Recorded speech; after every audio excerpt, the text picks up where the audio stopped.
प्यारे बच्चों, हम आठवीं क्लास का सब्जेक्ट सोशल स्टडीज में हिस्ट्री पढ़ रहे हैं। आज हम इसका पाँचवा टॉपिक जो है when people gather 1857 in oct. हमारा जो टॉपिक है हिस्ट्री का वो है पीपल कब बागी हो गए, लोग कब बागी हो गए 1857 और उसके बाद। इसके लिए मैंने आपको आपके लिए मैंने पॉइंट्स रखे हैं जो आप याद रखेंगे, जिससे आपको सारे इस जो हमारा चैप्टर है वो आपको समझ में आएगा। तो अगर आप इन मेन पॉइंट्स पर ध्यान दे दोगे, ध्यान रखोगे। पहला पॉइंट जो है वो है this chapter is all about our first struggle of independence, that is about the revolt of 1857 AD. We will see that how people resisted policies and actions that are injustice or go against the sentiments. इस chapter में हमें जो पढ़ेंगे, जो सब जो बता रहा है वो हमें ये बता रहा है कि हमारी जो फर्स्ट स्ट्रगल थी, पहली कश्मीर जो आज़ादी के लिए हमारी जो फर्स्ट स्ट्रगल इंडिपेंडेंस के लिए थी वो क्या थी? रिवोल्ट ऑफ 1857 जो कि 1857 ईस्वी में जो रिवोल्ट बगावत हुई थी, उसमें हम क्या देखेंगे कि जो ये लोग, इन लोगों ने बहुत रेजिस्ट किया उनके खिलाफ। तो ब्रिटिश जो थे वो इन लोगों के खिलाफ तो बहुत पॉलिसी बनाए उन्होंने, कुछ एक्शन उनकी ऐसी थी जिससे इन लोगों के इंटरेस्ट जो उनको नुकसान पहुँचा, इनके जो अपने फायदे थे उनको नुकसान पहुँचा, और वो उनके सेंटिमेंट्स, उनके जज्बात के अगेंस्ट, उनके जज्बात थे उनके खिलाफ जा रहे थे वो, इसलिए उन्होंने इस रिवोल्ट में शामिल हो गए। दूसरा पॉइंट है the British came to India as traders but they became masters of the country. जो इंडिया ब्रिटिश के जो लोग थे वो कहाँ आए थे? हिंदुस्तान एज ट्रेडर्स, वो ट्रेडर बनकर रहे, तिजारत के लिए आए थे, मगर फिर उन्होंने यहाँ पे हिंदुस्तान पे कब्जा जमाया, वो हिंदुस्तान के मास्टर बन गए, यानी कि हिंदुस्तान के यहाँ के मुल्क के वो मालिक बन गए। Different government general started different policies such as subsidiary alliance, doctrine of lapse, expand the British empire and to conquer Indian states. जो इनके ब्रिटिश के जो गवर्नर जनरल्स थे, बहुत सारे गवर्नर जनरल आए थे, उन्होंने पॉलिसीज बनाई, उन्होंने कानून बनाए। एक कानून उसमें ये था, एक पॉलिसी उसमें ये था, वो था सब्सिडरी अलायंस था, एक डॉक्ट्रिन ऑफ लैब्स था।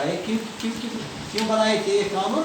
ताकि हम अपनी इस ब्रिटिश जो हमारी ये सल्तनत है, एम्पायर है, हम इसको ये एक्सपेंड हो जाएगा, ये फैलेगी, ये सारे हिंदुस्तान में फैल जाएगी, और हम जो कि हिंदुस्तान के बाकी स्टेट्स हैं उनको हम फतह कर लेंगे। तीसरा पॉइंट जो है वो है राम लक्ष्मी बाई ऑफ झांसी, नाना साहब the adopted son of Peshwa Bajirao second were denied their rights because of which they revolted against the British. तीसरा पॉइंट क्या है? जो है रानी बाई लक्ष्मी, जिसको हम झांसी की रानी कहते हैं, और नाना साहब जो पेशवा बाजीराव, दूसरा पेशवा था जो पेशवा बाजीराव दूसरा था, उनके उन्होंने उनके अपने बेटे नहीं बल्कि मुतने बेटे थे। मंगते नीचू आयत मनान से नाना साहब मंगते नीचू वह डिनाइड, वो इनकार दिया राइट्स, उन्होंने इनकार किया, उन्होंने जो हकूक़ थे उनके उन्होंने इनकार किया, because of which they revolted against the British. यही वजह थी कि वो ब्रिटिश के अगेंस्ट हो गए, ब्रिटिश के खिलाफ हो गए, और उन्होंने बगावत शुरू की। The British and became the prominent leader of mutiny, और वो इस मोमेंट के, इस बगावत के कुछ खास लीडर बन गए। चौथा पॉइंट जो है in the same way Awadh was annexed and the British also said that Bahadur Shah Zafar will be the last Mughal king। जो ये अवध था ये भी इसमें शामिल था, क्योंकि वो ये ब्रिटिश जो थे, ये ब्रिटिश कह रहे थे कि बहादुर शाह जफर अब मुगल बादशाह, मुगल खानदान का, मुगल दौर का आखिरी बादशाह होगा। It led to the resentment among people। ये कहने पर इन लोगों ने रिजल्टमेंट किया, इनकार किया, इसके खिलाफ हो गए। And they revolted against the British, और उन्होंने हिंदुस्तान अंग्रेज़ों के खिलाफ बगावत शुरू की, बगावत में शामिल हो गए।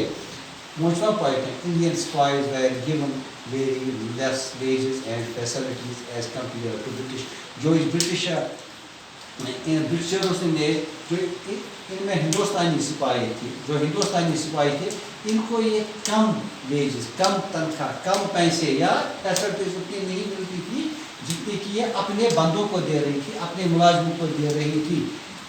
Moreover, they were told to go overseas to fight for the company. In British वालों ने इन हिंदुस्तानी सिपाहियों क्या क्या कि आप ओवरसीज जाओ, समंदर के पार जाओ और हमारी कंपनी के लिए वहाँ पे लड़ो। It led to resultment among सिपाहीज because going overseas against their religion. इनको ये मुश्किल ये कहना कि आप ओवरसीज जाओ, समंदर के पार जाओ, दूसरे मुल्कों में जाओ हमारे लड़ने के लिए, इन्होंने इसकी मुखालफत की, वो उन्होंने नहीं माना। और क्या किया, इनको लगता था कि हमें ये कहते हैं कि हमारे मज़हब के खिलाफ है कि हम और मुल्कों में जाकर लड़ाई लड़ें। छठा पॉइंट है, the British introduced many reforms in India like abolition of sati pratha. जो ये ब्रिटिश थे, जो ये अंग्रेज़ लोग थे, इन्होंने एक कानून पास किया, एक कानून बनाया, एक इस्लाह बनाई। वो क्या थी कि जो एबॉलिशन ऑफ सती प्रथा, सती प्रथा था, वहाँ चल रहा था एक कानून, वो था सती प्रथा। मतलब सती प्रथा का मतलब था कि किसी की मतलब किसी औरत का हस्बैंड मर जाता, उसका खामद मर जाता, तो दोबारा शादी नहीं करती थी। ये वहाँ एक कानून था। इन्होंने इस कानून में अमेंडमेंट लाई, ब्रिटिशरों ने इस कानून में ये लाया, अमेंडमेंट लाई, चेंज किया ये कानून। उन्होंने क्या कहा, एबॉलिशन ऑफ सती प्रथा, इन्होंने इस सती प्रथा को ख़त्म किया, एबॉलिश किया। अलाउइंग विडोज टू मैरी, इन्होंने इसमें लिखा कि जो बेवा होगी, जो बेवा औरत होगी वो दोबारा शादी कर सकती है। सो है कि बेटी खानदर करित, मोड़ जो सही बेटी खानदर करित।